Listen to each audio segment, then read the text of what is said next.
He sure is taking his time. But I can't wait around forever. Like they say, the show has to go on. But I wonder what could I blog while I wait for him. I wonder if I have any films that came from outside the States that I haven't blogged yet. I mean, okay. So far I blogged films like The Princess and the Goblin and Princess and the Pea from Hungary, A Monster in Paris and Lucy from France, Pan's Labyrinth from Spain, the Unico films, The Hobbit, Pokemon 3, and Little Nemo from Japan, as well as Shaun the Sheep from England. Oh, wait a minute. Yes. I might have an idea what to blog. Cue the logo.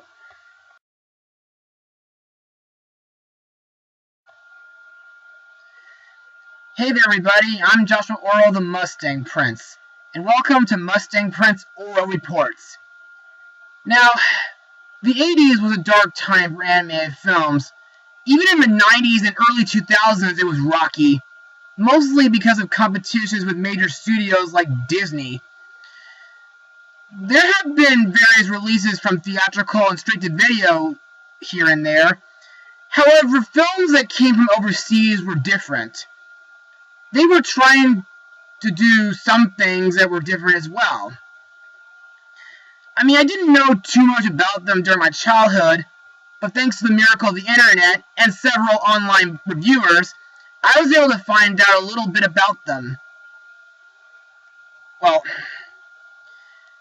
even some of the reviewers I've been watching have, influenced my show. Some have said a few from outside the US were huge flops, and a few, that have been considered underrated. Now, the film we're blogging today happens to be an interesting example of an underrated animated film that I don't know if many people might know about. But I know it's something you viewers might like. So, with all that said, let's get started.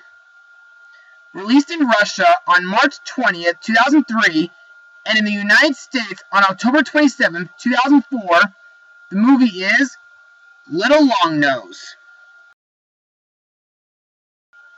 So, on with the plot.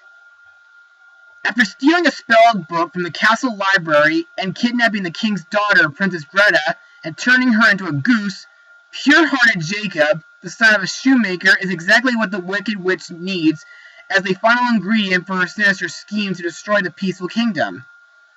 When Jacob refuses to collaborate, she turns him into an ugly hunchback dwarf with a really, really long nose, and takes away 7 years of his life. Jacob and Greta meet and join together to stop the witch's evil plans, and get back to their families and true forms. So, what did I think of this movie? Well, I thought it was pretty good, and very decent. But in order to explain more info, let's move on to Mustang notes. Now, the film is a loose adaptation of a fairy tale known as The Dwarf Nose, written by Wilhelm Hoff. It was directed by Ilya Maximov and made by Melnitsa Animation Studios and presented by Arnani. Now, is there anything else to mention? Yes, of course there is. This movie did win a jury award at the Chicago International Children's Film Festival. Now, while that may be some interesting trivia, though briefly small, in my eyes, the animation for this film looks pretty good, with most of it being hand-drawn, with a little bit of CGI. However, I have been noticing while I watch this movie that some characters and objects move pretty fast sometimes. Also, the story, like some animated films that I blogged before, this one's story does seem like something that would come from Disney. But that doesn't mean I can't like it. Now, for my favorite scenes. Well, my favorite scenes in this film happens to be the race in the middle of the movie, and also the moonlit night part where Jacob and Greta stare at the moon, and later imagine themselves in their true forms being surrounded by butterflies and running along the river, which in my eyes is a very beautiful and romantic. Kind of wish there would be a musical number, but I guess the instrumental music works for that as well. There are also some things that can be very intense and spooky, like in the witch's lair or the castle hallways at night. Now, let's talk about the characters in the movie. Sorry folks, I'm not going to be able to talk about their English voice actors because I don't know who plays each character, but I can show you a list of them though. Anyway, let's begin. First we have our main character, Jacob, who, as mentioned earlier, is the son of a shoemaker. He's also described to have a good heart, even after he's transformed into a hunchback dwarf with a huge nose, which makes him have a little bit of a mix of Quasimodo from the Hunchback of Notre Dame and Dobby from the Harry Potter series. Also, after he's transformed, 2 squirrels gave him magic shoes that can help him run fast. Next we have Princess Greta. Now, I gotta say, she has got to be one of the most beautiful animated princesses outside of Disney. She even makes for a beautiful goose. Kind of similar to Odette from the Swan Princess, making for a beautiful swan. Also in my eyes, she does make me think of Irene from The Princess and the Goblin. Plus, Greta's voice is just so sweet. And I also like the fact that she'd be willing to make friends with anybody, even a hunchback pauper. The reason why Greta was captured by the witch was because she witnessed her reading from a magic book that was given to the king by an old monk. Jacob is the only human who could speak to her as a goose. Plus, she knows how to protect herself using her beak to peck at anyone. Next we come to the evil witch, and judging by her design, she looks almost exactly like Maleficent from Sleeping Beauty.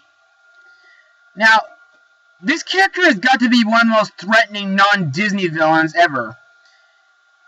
Not just by her personality, but what she does in order to accomplish her goal to conquer the kingdom.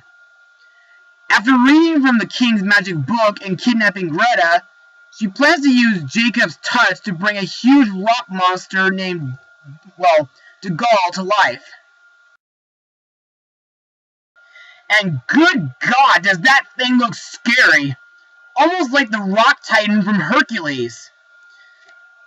Also, the idea of having Jacob bring the monster to life because he's pure-hearted is pretty similar to Maleficent and Xehanort's plan from the Kingdom Hearts series to bring 7 Disney princesses together to open the door to darkness. Anyway, back to the witch. Her spells come from the smoke in her pipe. Other than cursing Jacob and Greta, but she's also transformed Greta's ladies-in-waiting into squirrels. She even transformed herself into an old woman in order to, deceive Jacob. And judging by that design, she looks almost similar to the evil queen's old woman form from Snow White. And the last thing she turns into happens to be a bat. Crazy, huh? Next is the witch's nephew and henchman, Urban. This little creature serves as the witch's eyes and ears, and like most villain sidekicks, he usually slips up with whatever he's assigned to do. For example, the witch assigns him to take Greta to the royal kitchen to be cooked, but fails when he gets pulled over by the guards and has Greta confiscated. He even loses a key and has, well, his hand caught in a mouse trap. Ouch. And, well, he falls into a pond while spying on Jacob and Greta at the old windmill, and tries to trip Jacob during the race, but instead has the other racers trip without anyone seeing him. Lastly, the witch puts him in a golden armor in order to report to the guards about what Jacob and Greta were doing. Next we have Greta's father, the king.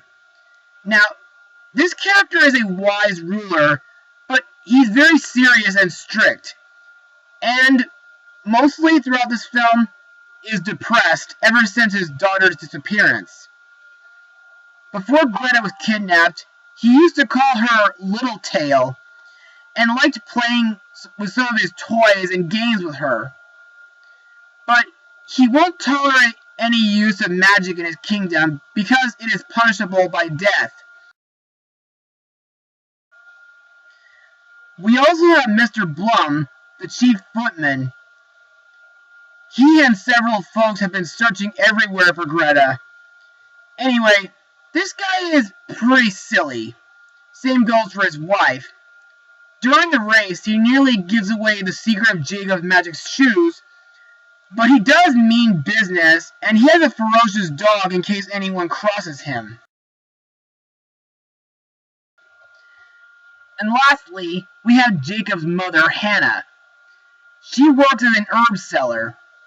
Mostly throughout this film, she's broken-hearted, not only because of her husband's death, but because of her son's 7-year disappearance, even when he shows himself to her as a hunchback dwarf. But after Jacob wins the race and becomes a footman, she does help him identify the herb he needs to break the witch's spells. And now it's time to move on to my final words. Overall, Little Longnose may be an overlooked film and a little bit of a Disney knockoff, but it does make for a decent animated feature that the whole family can enjoy. It has interesting, cute, and memorable characters, wonderful animation with most of it hand-drawn with a little bit of CGI at times, and sometimes the movements of each character and object go pretty quick.